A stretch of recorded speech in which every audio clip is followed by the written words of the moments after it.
জয় গুরু। আজকের আমরা এই ভিডিওতে যে টপিকটার উপর আলোচনা করতে চলেছি সেটি হলো ইষ্টভৃতি।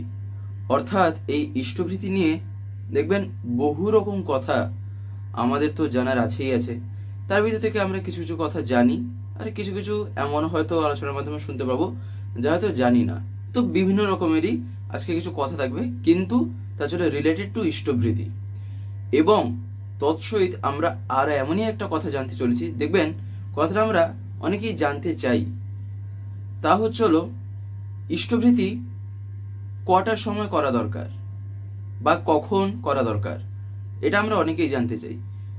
তাহলে ভাবেন তো, এই জিজ্ঞাসার উত্তরটা যদি আমরা এমনভাবে জানতে পারি যে আচার্যদেব তিনি কখন ইষ্টভৃতি করেন, সেটা যদি আমি জানতে পারি তাহলে জানাটা আরো কতটা নিখুঁত হবে। তাই আজকে আমরা আলোচনার মাধ্যমে একটা জায়গায় এই কথাটাও কিন্তু জানতে পারবো যে আচার্যদেব কখন ইষ্টভৃতি করেন। কথাটা কিন্তু তার নিজেরই বলা, এই জন্যই আমি সেটা আপনাদের বলার চেষ্টা করব, যেটা আচার্যদেব কিছুদিন আগেই আলোচনা করার সময় কথাটা বলেছিলেন। তো যাই হোক, আজকের এই আলোচনাটা এবারে আমি শুরু করব। শুরু করার আগে আপনাদের কাছে শুধু একটি কথাই অনুরোধ করছি, ভিডিওটিতে আপনারা সম্পূর্ণভাবে যুক্ত থাকার চেষ্টা করবেন। আশা করি দিলে আজকের এই যেই টপিকটি আপনারা দিলে নিঃসন্দেহেই বুঝতে পারবেন। আমরা ইষ্টভৃতি নিয়ে বলতে পারেন প্রচুর কথা দেখবেন ঠাকুরের বিভিন্ন যে গ্রন্থাদি আছে বা সৎসঙ্গের আলোচনায়, উৎসবে যে সাধারণ সভা হয় বা আরো বিভিন্ন প্রকার যে সভা হয়ে থাকে, আমরা বিভিন্ন জায়গায় বিভিন্ন রকম ভাবে ইষ্টভৃতি সম্বন্ধে বহু কথা শুনি। অনেকেই বলতে পারেন আমরা এই বিষয়ে বহু কথা জানিও, কিন্তু জানার কি আর শেষ আছে, তাই না? আরো হয়তো এমনও অনেক কথা থাকবে যা হয়তো আমার যে জ্ঞানের ভান্ডার তার মধ্যে নেই। অর্থাৎ কোনো একটা বিষয় নিয়ে যদি আমরা লেগে থাকি তাহলে দেখা যাবে সেটার সম্বন্ধে অফুরন্ত জানা আছে। অর্থাৎ এতটাই আমাদের জানা দরকার যে বলতে পারেন যেটার কোনো সীমা নেই। বাস্তবে জানাটা এমনই একটা জিনিস। তো এই ইষ্টভৃতিও হলো ঠিক কিন্তু সেই রকমই একটা ব্যাপার। ইষ্টভৃতি এমনই একটা বিষয় বা একটা জিনিস যা প্রথমত হলো তো চরিত্রগত করার একটা ব্যাপার, বা বলতে পারেন চরিত্রগত মিন্স এখানে যেটা আমরা বুঝবো তা হলো একটা অভ্যাস করার ব্যাপার, যেটা প্রতিদিন আমাদের দৈনন্দিন জীবনের দিনের শুরুতে আমরা যে করে থাকি। এবং তৎসহিত এই ইষ্টভৃতি হলো অভ্যাস করার সাথে সাথে একটা জানারও ব্যাপার। কি না, সেই অভ্যাসটা যে আমি করছি তা বাস্তবে কেমন ভাবে করা উচিত, তাই না? তাই জানার সাথে করা, এখানে দুটো জিনিস আমার কাজে দেবে। এমনকি এই প্রসঙ্গে একবার আচার্যদেব একটি কথা বলছিলেন, এই বলতে পারেন ঠিক গত সপ্তাহে একটা দিন বলছেন যে আমাদের জীবনের আমরা যা জানতে পেরেছি আজ পর্যন্ত, আমি যা যা শিখে এসেছি তার যতটুকু অংশ আমি কাজে লাগাচ্ছি, প্রকৃতপক্ষে সেটাই কিন্তু হলো আমি প্রকৃত জ্ঞানার্জন আকারে আমি ব্যাপারটাকে গ্রহণ করতে পেরেছি। অর্থাৎ আচার্যদেব বলছেন প্রত্যেকটা জানাকেই কিন্তু কর্মের মাধ্যমে ফুটিয়ে তোলাই হলো একজন বলতে পারেন সেই রকম সৎ বা সেই রকম একটা লোকের পরিচয় যে তার সবকিছু জানাটাকে সে তার কর্মের ভিতরে ফুটিয়ে তোলে। আর সৎ কেন বললেন? তার কারণ সৎ মানে হচ্ছিল জীবন বৃদ্ধির কথা আসছে। তাই মানুষ জীবন বৃদ্ধি পথে কখন এগোয়? যখন তার সাথে একটা কোনো কর্ম আছে, সে একটা কর্মের সাথে যখন যুক্ত থাকে তখনই তো তার জীবনটা বৃদ্ধির মুখর হয়। এবারে কর্মটাও দেখতে হবে কি ধরনের কর্ম, না হলে আবার জীবন ক্ষয় হয়ে যাবে। তো সেটাই আচার্য বলছেন। তাই জানাটাকে এমনভাবে ইউটিলাইজ করতে হয় বা জানাটা এমনভাবে জানতে হয় যেন আমি সেটাকে আমার কাজে লাগাতে পারি। সব জিনিসই তাই দেখবেন, প্রত্যেকটা জিনিসকেই কিন্তু কাজে লাগানো যেতে পারে, প্রত্যেকটা জানাকেই। ঠিক একই রকম ভাবে এই যে ইষ্টভৃতি, আমি হয়তো শুনলাম যে ইষ্টভৃতি এমন ভাবে করা দরকার, ওই রকম ভাবে করা দরকার, এখন করা দরকার, বা ইষ্টভৃতি করার আগে কিছু নিয়মাবলী, পরের কিছু নিয়মাবলী, বিভিন্ন রকম কথা আমি শুনলাম, কিন্তু করছি হয়তো দেখা যাবে নিজের খেয়াল খুশির মতন। নিজে যখন সুবিধা পাচ্ছি, নিজের যখন আরাম হচ্ছে, আমি তখনই করছি। আমি আমার প্রিয়ের যে ইচ্ছাটা বা আমার প্রিয় পরম যিনি, আমি তার কথাটাকে কিন্তু আমি মেনে চলছি না। তাহলে ভাবেন তো আমার জীবন চলাটা তাহলে কতটা ঠিক থাকবে, তাই না? যেখানে যিনি আমার জীবনের, যিনি পরম মঙ্গলময়, আমি তার কথাকে যখন আমি শুনছি না, তার বলা নীতিবিধিগুলিকে যখন আমি মানছি না, তাহলে আমি বাকি যত সব আমার জীবনে যে কাজ আছে বা জীবনে যাই আমি করি না কেন, তাহলে সেটা কতটা পারফেক্টলি আমি করি বা কতটা সিনসিয়ারলি বা আগ্রহ নিয়ে আমি করি, তাই নয় কি? এই যে ইষ্টভৃতি, ইষ্টভৃতি হয়তো দেখা যাবে ভোরবেলা বা যে সময় করার কথা আর কি, তখন না করে আমি করছি বেলা 1টার সময়, 12টার সময় দেখা যাবে করছি, 12টা 1টার সময়। কখন না, সকাল থেকে ঘুম থেকে হয়তো উঠেছি, তারপরে দাঁত মেজে চা বিস্কুট খেয়ে 10টা লোকের সাথে কথা বলে আরো বিভিন্ন কাজে দিয়ে শেষ করে আমি যখন ফ্রি হলাম, আমি তখন গিয়ে আমি ইষ্টভৃতি করছি। কথাটাকে এবারে ভাবতে হবে একটা উদাহরণের মাধ্যমে। আমি যদি আমার বাবাকে খেতে দেওয়ার সময় প্রত্যেকদিন যদি একটা টাইম মেনটেন না করে, হ্যাঁ একটু হয়তো 1-2 মিনিট এদিক ওদিক হতেই পারে, তাই না? সব দিন তো আর সমানই হবে না, কিন্তু তাহলে ধরেন ঘন্টার পর ঘন্টা যদি এদিক ওদিক হয়, তাহলে কি হবে? ধরেন একটা দিন আমি বাবাকে খেতে দিলাম রাত 8টার সময়, আর একটা দিন খেতে দিচ্ছি রাত 1টার সময়, রাত 12টার সময় খেতে দিচ্ছি, ডিনার আর কি যেটা আমরা বলি, তাহলে তার শরীরটা অসুস্থ হবে তো? তার চাইতে বড় কথা হচ্ছে হলো, তার মানে আমি তার যত্ন নিতে শিখিনি, বা সন্তান হিসাবে যে আমি কতটা যোগ্য হয়ে উঠেছি তা নিজেরই কিন্তু জিজ্ঞাসা করা দরকার। আমার যদি তার প্রতি এতটাই টান থাকতো না, তাহলে আমি ঠিক সময় মতো কাজ করতাম। এইবারে আসছে পরম পিতার কথা। তিনি তো আমার জন্মান্তরের বাবা, তাই তো আমরা বলছি না যে পরম পিতা।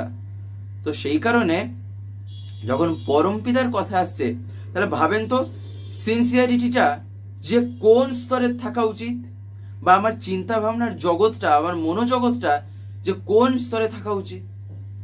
এই যেমন ইষ্টভৃতি করা নিয়েই যদি আমরা ধরি, তাহলে আমার ভাবটা কতটাই থাকলে যে আমি তার বলা কথা অনুসারে যে আমি তখনই নিবেদন করব যখন তিনি বলেছেন, তাহলে ভাবটা কোন পর্যায়ে গেলে সেই রকম হয় সেটা জানা দরকার, সেটা বোঝা দরকার, তাই না? এই যে ইষ্টভৃতি, এই ইষ্টভৃতি কিন্তু এমনই এক জিনিস, শ্রী শ্রী ঠাকুর বলছেন এইবারে পরমপিতা এমনই জিনিস দিয়েছেন, তার ভিতরে আমরা যে একটা কথা বলি না পঞ্চমহাযজ্ঞ, তার ভিতরে একটা হচ্ছিল ইষ্টভৃতি। সে মহাযজ্ঞের ভিতরে এক এমনই জিনিস যা দৈনন্দিন জীবনে প্রত্যেক দিন আর কি, আমার জীবনের দিনের শুরুতে আমি আমার পরম পিতাকে, তাও আবার কি তিনি দয়া করে বিধানটা দিলেন বলে আমি তাকে কিছু না কিছু মাধ্যমে আমি তার সেবায় আমি যুক্ত হচ্ছি।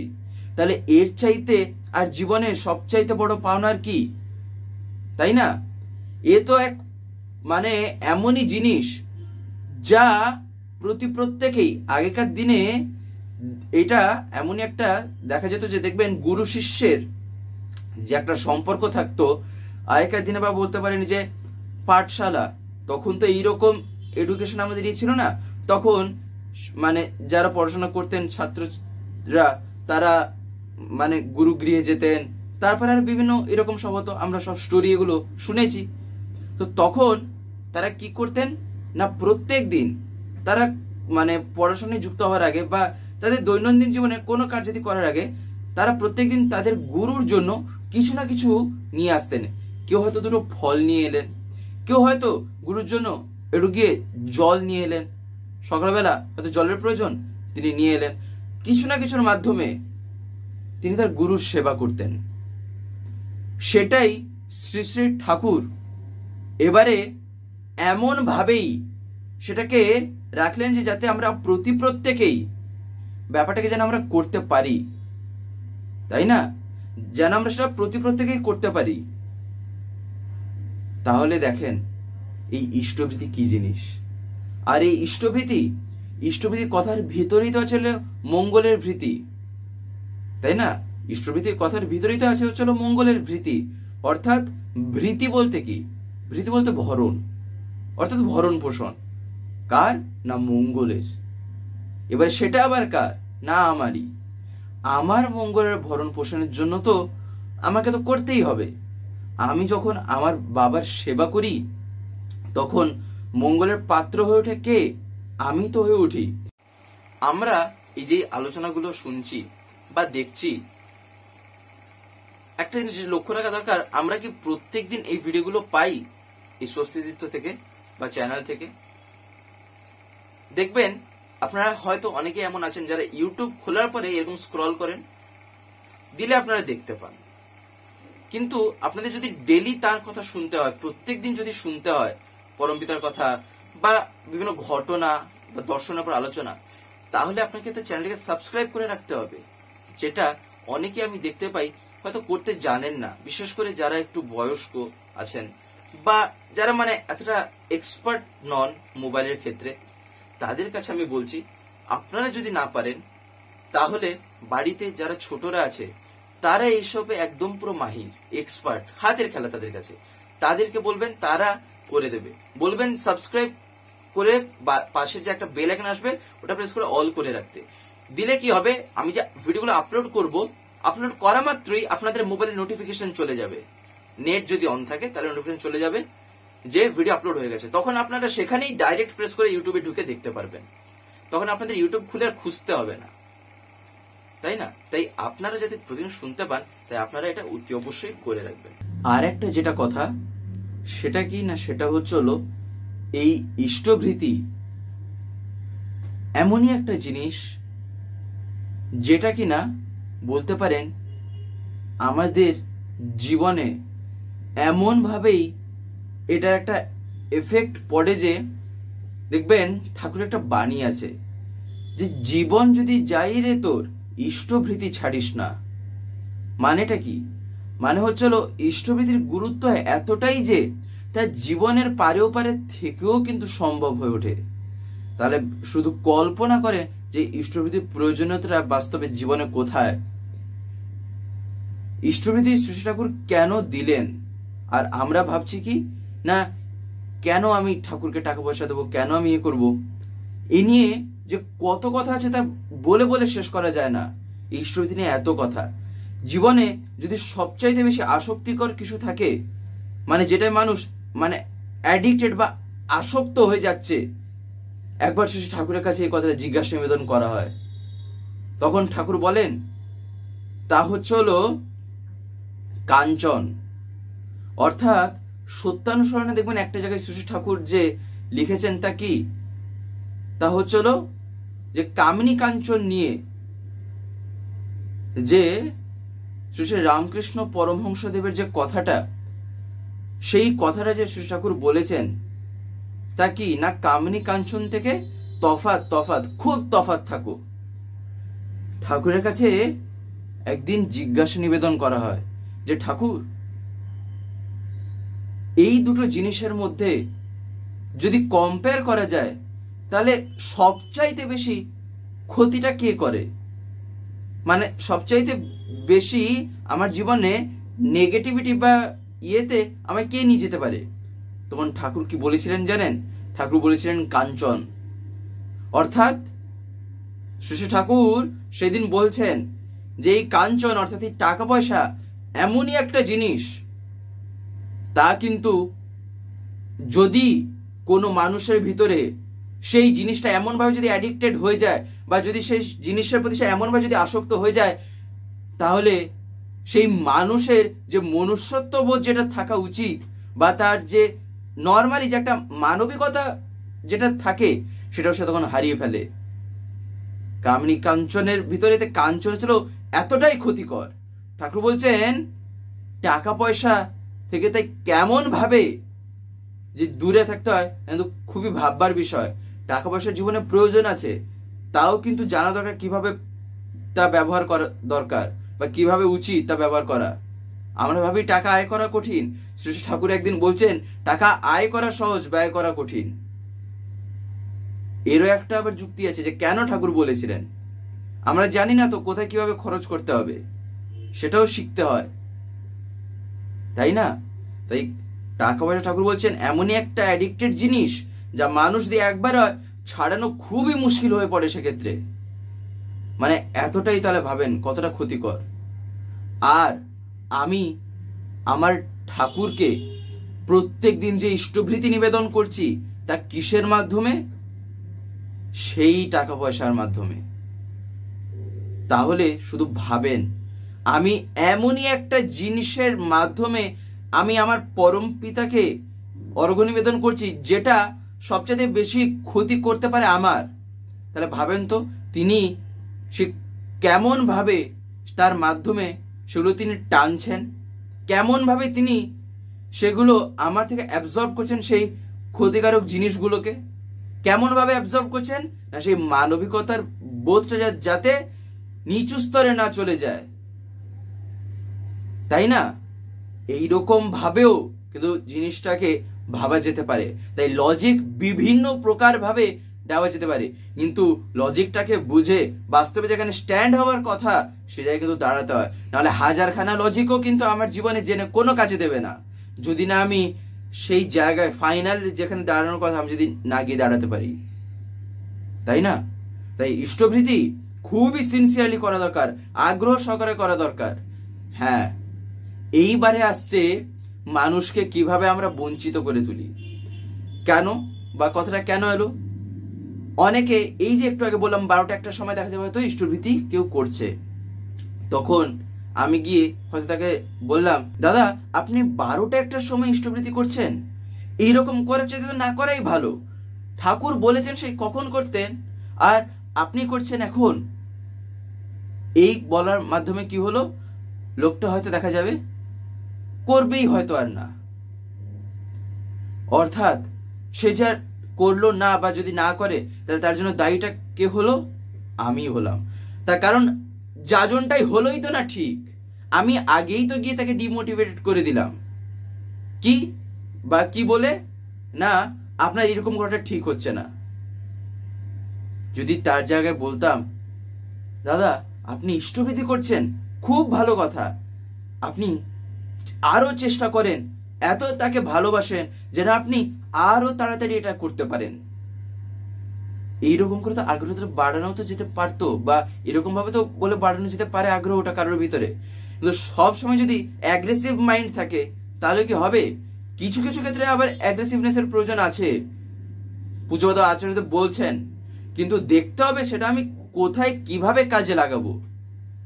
নইলে এমনকি বৃত্তি প্রবৃত্ত যে আমাদের ভিতরে আছে না, সেগুলোরও কিন্তু প্রয়োজনীয়তা আছে ইষ্ট কাজের ক্ষেত্রে, কিন্তু কোথায় কিভাবে সেটা জানা দরকার। তো এই যে ইষ্টভৃতি আমি যদি সেরকম ভাবে কাউকে যদি বলি, তাহলে সেরকম বলাটা কি ঠিক? তাই আগে দেখতে হবে আমি কি করছি, তারপরে আমি যাব কি না বাকি 10 জন বা আলাদা কেউ যে কিভাবে করছে। যদি সে ভুলভাল সময় বা অনেক উল্টোপাল্টা সময় করছে, বাধা তাকে মোটেই দেব না, যে আপনি এরকম করছেন, তার চাইতে না করে সবচাইতে ভালো, কখনোই বাধা দেব না। উৎসাহটা কিভাবে দিতে পারি সেইটা আরো লক্ষ্য রাখা দরকার, যাতে সে তার নিজের তরফ থেকে আরো কিভাবে ঠিকঠাক ভাবে করতে পারে, এমন ভাবে যাজন করতে হয়। শ্রী শ্রী ঠাকুর একদিন বসে আছেন, ঠিক এই একই কথা কিছু দাদা ঠাকুরের কাছে নিবেদন করছেন। ঠাকুর সে সময় তাদের বিভিন্ন কথা বলছিলেন, আলোচনা করছিলেন। তার ভিতর থেকে যখন কিছু দাদারা এইরকম বলেন যে ঠাকুর অনেকে আছে চা বিস্কুট খেয়ে ইষ্টবিধি করে বেলা 12টা একটা সময়, এইরকম না করাই ভালো, তখন ঠাকুর যে তার সাথে কথা বলছিলেন, যে আলাপ আলোচনা একটা চলছিল, ঠাকুর হঠাৎ করে বন্ধ হয়ে গেলেন কথা বলাটা। মানে ঠাকুর বলছিলেন হঠাৎ করে স্টপ হয়ে গেলেন, আর কিছু বললেনই না। তখন তারপরে ঠাকুরের কাছে যারাই আসছেন মানে তাদেরকে ঠাকুর জিজ্ঞেস করছেন, এনারা বলছেন এইরকম কথা, মানে ঈশ্বরী এরকম করা যদি না করাই ভালো, আপনার কি মনে হয়? তখন বিভিন্ন লোকেরা বিভিন্ন রকম ভাবে কথা বলছেন, আগে এরকম করা উচিত, এরকম করা উচিত না, সেরকম করা উচিত। কিন্তু যখন পরম পূজ্যপাদ শ্রী বরদা ঠাকুরের কাছে যখন এসে প্রণাম করলেন, ঠাকুর তাকে বলছেন যে, বড় কাকা, এরা কয় এইরকম ভাবে ইষ্টভৃতি করার চাইতে না করাই ভালো, তোর কি মনে হয়? তখন শ্রী শ্রী বরদা বলছেন যে, বাবা, আমার মনে হয় যে একেবারে না করার থেকে বরঞ্চ এটা করাই ভালো। তখন সামনে যারা বলছিলেন মানে এইরকম সব কথা, তারা শুনেই আশ্চর্য হয়ে গেছেন। এমনকি শ্রী বরদার এই কথাটা শোনার মাত্রেই শ্রী ঠাকুরের মুখে কি হাসি, মানে কিছু না হলেও যে একটা আশার আলো, যে একটা উৎসাহ, যে কিভাবে যে বাড়িয়ে দেওয়া যেতে পারে একটা মানুষের ভিতরে, যে একেবারে না করার চাইতে বরং এটা ভালো। দিলে কি হবে, এক তো চলো যুক্ত তো থাকলোই যেভাবেই হোক না কেন, দ্বিতীয়ত একটা সুযোগ আছে আরো ভালোর পথে এগিয়ে যাওয়ার জন্য। কিন্তু একেবারে যদি পুরো মাইনাস হয়ে যায় ব্যাপারটা, তাহলে তো কোনো মতেই কিছু হবে না, তাই না? এমনকি তাহলে দেখেন ব্যাপারটা কতটা যে গুরুত্বপূর্ণ। পরম পূজ্যপাদ শ্রী শ্রী আচার্যদেব একদিন বলছেন যে, আমি যখন ছোট ছিলাম তখন আমি এত শত বুঝতাম না, কখন কি ইষ্টভৃতি করতে হয়, কখন কি করতে হয়, এই কিছুদিন আগে বলছিলেন। কিন্তু তারপরে যখন আস্তে আস্তে বড় হলাম, যখন ঠাকুর বইপত্র পড়তে শুরু করলাম, ঠাকুর কথা জানতে শুরু করলাম, বাবার কাছ থেকে শুনলাম, বাড়িতে গুরুজনদের কাছ থেকে শুনলাম, তখন আমার মগজ অটোমেটিকই ঢুকলো, আমার মাথায় তখন আমি অটোমেটিক নিলাম, আমার ঠাকুর বলছেন তাহলে তো আমায় এটা করতেই হবে। তার কারণ কি না, ভালোবাসার জন্যই তখন আমি এটা বুঝলাম, অনুভব করলাম। সেদিন আচার্যদেবজি বলছেন, আমি সেই দিন থেকে ভোরবেলা ইষ্টভৃতি করা শুরু করি, যেদিন থেকে আমি বুঝলাম। আমি তখনই অনুভব করলাম যে ইষ্টভৃতি যে কখন করা দরকার, বাস্তবে ঠাকুরের বলা অনুসারে তার একটা নির্দিষ্ট সময় আছে যে তার পরে করতে হয়। সেটাও আচার্যদেব বলেছেন যে কটার পরেই গিয়ে ইষ্টভৃতি যে করা দরকার, তার আগে যে কখনো না, সেটাও মাথায় রাখতে হয়, তাই না?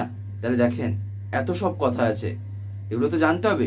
আর এবারে হয়তো আমরা অনেকে ভাববো যে কটার আগে বা কটার সময় যে ইষ্টভৃতি আর কি করা উচিত, সেরকম ভাবে বাস্তবে কিন্তু কোনো সময় নেই। আমাদের একটা নতুন চ্যানেল খোলা হয়েছে, যার নাম হচ্ছিল স্বস্তি পিওর ভেজ। অনেকেই অবগত আছেন বা অনেকে হয়তো জানেন না, যারা যারা নতুন নতুন দেখছেন, তাই জন্য আমি বলছি। সেখানে সম্পূর্ণ নিরামিষ খাদ্যাদি আপলোড করা হয়। এই ইউটিউবে চ্যানেল আছে, দেখবেন স্বস্তি পিওর ভেজ। এমনকি ডেসক্রিপশনে আমি তার লিঙ্কও দিয়ে রেখেছি সেই চ্যানেলে, আপনারা অতি অবশ্যই গিয়ে চ্যানেলটিকে একবার দেখবেন। আশা করি আপনাদের দারুণ লাগবে, তার কারণ সম্পূর্ণ ঘরোয়া ভাবে রান্নাগুলো পোস্ট করা আছে, তাও আবার নিরামিষের উপর, এমনকি পেঁয়াজ রসুন ছাড়া, অর্থাৎ no onion no garlic, pure veg. আপনাদের ভালো লাগবে, তাই আপনারা অতি অবশ্যই গিয়ে দেখবেন। এবং যদি ভালো লাগে তাহলে চ্যানেলটিকে অতি অবশ্যই সাবস্ক্রাইব করে পাশে বেল আইকন প্রেস করে অল করে রাখবেন। তো যাই হোক, আজকের এই ভিডিওটা এবারে আমি এখানেই শেষ করব। শেষ করার আগে আপনাদের কাছে একটি কথাই বলবো, যদি আজকের এই ভিডিওটি আপনাদের ভালো লেগে থাকে তাহলে একটি লাইক করে দেবেন, সবার ভিতর শেয়ার করে দেবেন, কেমন লাগলো নিচে একটি কমেন্ট লিখে জানাবেন। আর যদি চ্যানেলটিকে এখনো সাবস্ক্রাইব করে না থাকেন তাহলে অতি অবশ্যই চ্যানেলটিকে সাবস্ক্রাইব করে পাশের বেল আইকন প্রেস করে অল করে রাখতে একেবারেই ভুলবেন না, আরো এরকম বিভিন্ন নতুন এবং ইন্টারেস্টিং ভিডিও সবার আগে পাওয়ার জন্য। জয় গুরু, বন্দে পুরুষোত্তম।